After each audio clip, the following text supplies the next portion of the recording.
Hello friends. आज की video lecture में हम कुछ ऐसे लैब के बेसिक्स के बारे में बात करने वाले हैं जो कि नॉर्मली भी हम सबको आना चाहिए।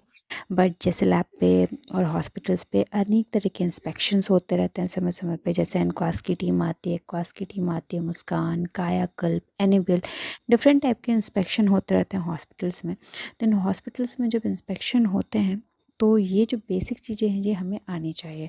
तो आज हम इन्हीं सारे विषयों के बारे में बातें करेंगे।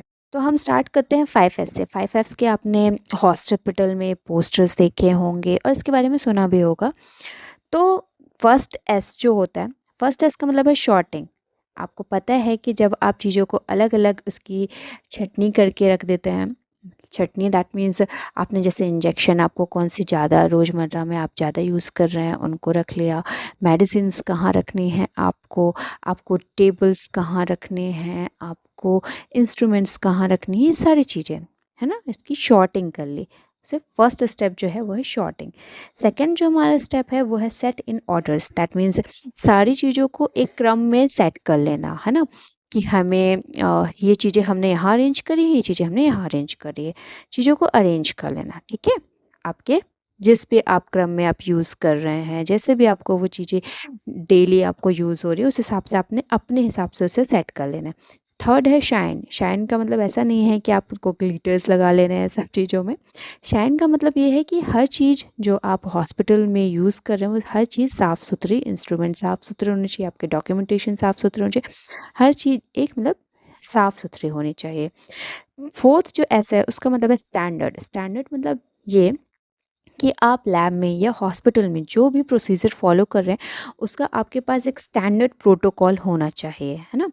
फिफ्थ जो ऐसा है उसका मतलब है सस्टेन। सस्टेन मतलब ऐसा नहीं भाई कि आज इंस्पेक्शन है इसलिए आज हम ये चीज़ें कर रहे हैं, कल इंस्पेक्शन ख़त्म तो भैया हम तो अपने डेली वाली लाइफ में आ जाएंगे, ऐसा नहीं करना है। आप जो भी काम कर रहे हैं, जो भी आपके स्टैंडर्ड प्रोसीजर हैं उन सबको आपको हमेशा फॉलो करना है, ठीक है। और हर चीज़ का एक रिकॉर्ड मेंटेन करके रखना है। तो ये हो गया 5 एक्स। नेक्स्ट हम आते हैं कि हाथ धोने का क्या महत्व है। As you all know that अगर हम हाथ टाइम टाइम पे धोते रहेंगे तो हमें इन्फेक्शंस को रोकने में ये बहुत ही हेल्पफुल रहेगा। और जो भी बहुत सारा कंटामिनेटेड जो गंदगी है हाथों में, कई बार हमें दिखती है और कई बार हमें गंदगी नहीं दिखती है, वो सारी गंदगियाँ साफ़ हो जाएंगी। So as I know you guys already know this. हम थर्ड क्वेश्चन पे आते हैं कि हाथ कब कब धोना चाहिए। इसे ही हम 5 मूवमेंट्स ऑफ हैंड हाइजीन कहते हैं। तो ये 5 मूवमेंट्स ऑफ हैंड हाइजीन है क्या, हम ये देख लेते हैं। तो ये ऐसा है कि पेशेंट को आप छूने से पहले आपको हाथ धुलना है, पेशेंट को छूने के बाद धुलना है। और कोई भी आप एसेप्टिक प्रोसीजर अगर कर रहे हैं तो उसे करने से पहले भी आपको हाथ धुलने हैं। और आपको कोई आपसे बॉडी फ्लूइड या एक्सपोजर ऐसा हो जाता है तब भी हाथ।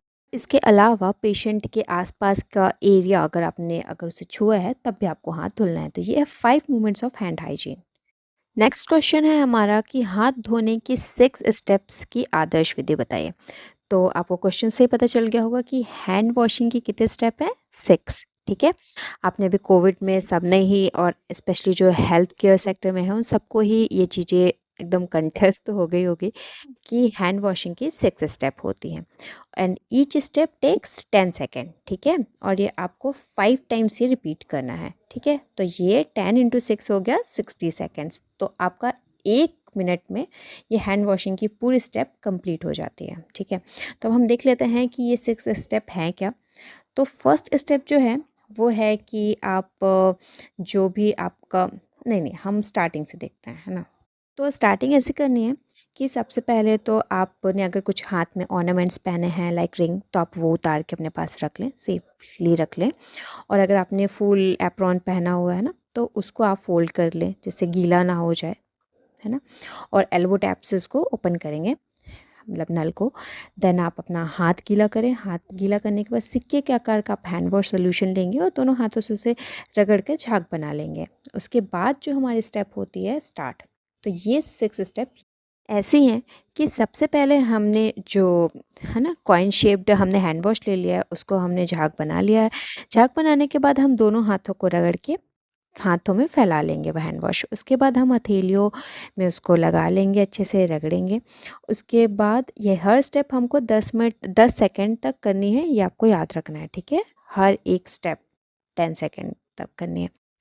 हाँ, तो उसके बाद हमारी सेकंड स्टेप ये थी कि हमने हथेलियों में उसको रगड़ लिया। थर्ड स्टेप में हम उँगलियों के बीच में इंटरलॉकिंग करते हुए बैक में भी उसको यही रगड़ लेंगे और साफ़ करेंगे। फोर्थ स्टेप में है जो उँगलियों की सतह है ना, उसके पीछे मतलब इंटरलॉकिंग करेंगे, ठीक है? फिफ्थ स्टेप में हम अंगूठों की जो सतह है ना, उनको रगड़ेंगे। देन सिक्स्थ स्टेप में हम नाखूनों को, आप देख पा रहे होंगे इमेज में काफ़ी क्लियर है, इस तरह उंगलियों को भी क्लीन कर लेना है। उंगलियों को क्लीन करने के बाद अपने हाथों को सुखा लेना है, और हो गई हमारी हैंड वॉशिंग की 6 स्टेप कंप्लीट। तो इस तरह मैं नेक्स्ट वीडियो फिर बनाऊंगी और भी लैब की ऐसी ही बेसिक्स के बारे में। तो तब तक जुड़े रहें हमारे साथ। Stay tuned and you can also follow us on Instagram. हम ऑल अबाउट माइक्रोबायोलॉजी के नाम से हैं। Thank you.